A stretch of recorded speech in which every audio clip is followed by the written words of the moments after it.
शनि की साढ़े साती हो या शनि की ढैया या फिर शनि की दशा हो, शनिदेव अपने समय में न्याय करते हैं और न्याय के साथ साथ कष्ट भी पहुंचाते हैं।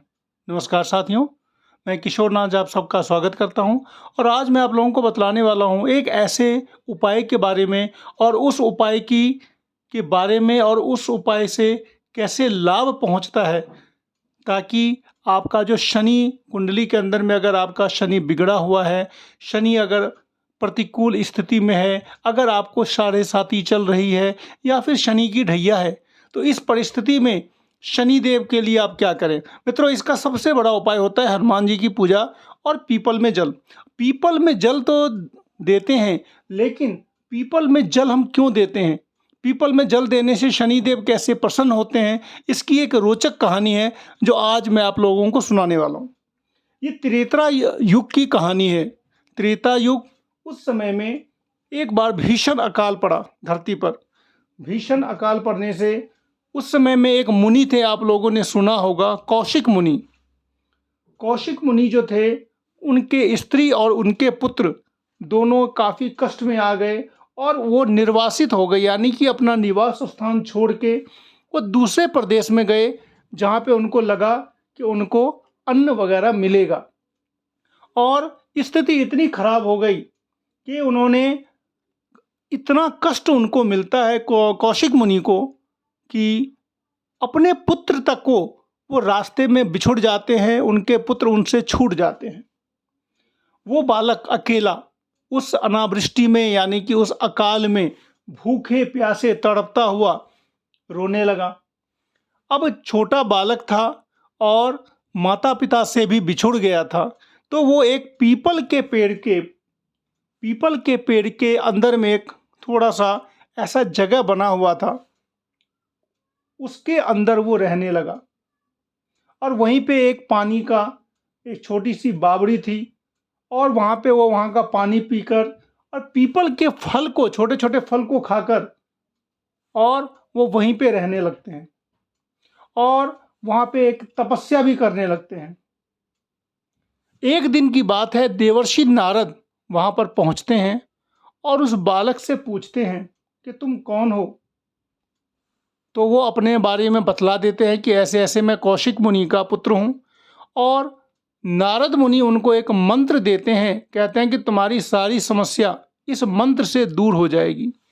और उन्होंने ओम नमो भगवते वासुदेवाय ये मंत्र दिया और इस मंत्र का जाप करने लगते हैं। वो विष्णु भगवान का ध्यान करके इस मंत्र का जाप करना शुरू हो जाता है और कौशिक मुनि के पुत्र धीरे धीरे बड़े हो जाते हैं। एक दिन फिर से नारद उधर से गुजरते हैं और वो बालक पूछते हैं कि मेरे ऊपर इतनी बड़ी जो विपत्ति आई वो किस कारण से आई। मेरे माता पिता का भी पता नहीं है, मेरे माता पिता कहाँ पर हैं, तो इतनी बड़ी विपत्ति मेरे ऊपर कैसे आई। तो ये बात सुनकर नारद जी बोले कि बेटा, तुम्हारे ऊपर शनि ग्रह ने तुम्हें पीड़ा पहुंचाई है और चूंकि शनि ग्रह बड़े मंद गति से चलते हैं, इसीलिए तुम्हारा जो कष्ट है वो भी मंद गति से धीरे धीरे बढ़ रहा है।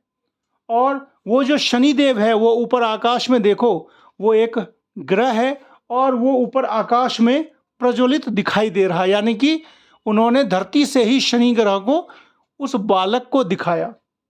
ये सुनकर बालक, चूंकि वो मंत्र का जाप करते करते उसके अंदर वो सिद्धि आ गई थी, इतनी सिद्धि आ गई थी कि मंत्र का जाप करते करते कौशिक मुनि के पुत्र ने शनि प्लैनेट को, शनि ग्रह को इतने कठोर नज़रों से देखा और शनि देव जो थे आकाश से भूमि पर गिर पड़े और एक पर्वत पर गिरे और कहा जाता है कि उनका अंग भंग हो गया, पंगु हो गए।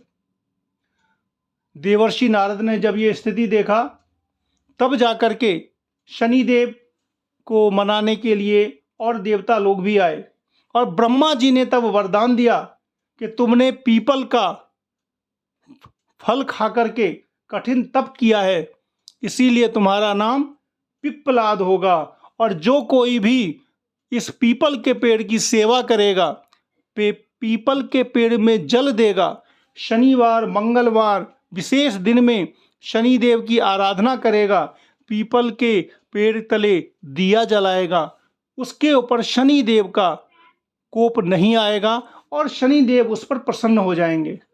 तब से लेकर के अब तक ये चला आ रहा है कि शनि देव का जो भी कोप होता है, साढ़े साती होती है, अढ़ैया होती है, दशा अंतरदशा में पीड़ा आती है, तो लोग शनि देव को प्रसन्न करने के लिए पीपल में जल देते हैं। तो मित्रों, अगर आप लोगों में से भी किसी का भी शनि की साढ़े साती, ढैया, दशा अंतरदशा या फिर शनि अगर आपके कुंडली में अगर खराब स्थिति में है, तो पीपल में जल अवश्य दें और शेयर, सब्सक्राइब, लाइक जरूर करें। मिलते हैं नेक्स्ट वीडियो में, तब तक के लिए नमस्कार।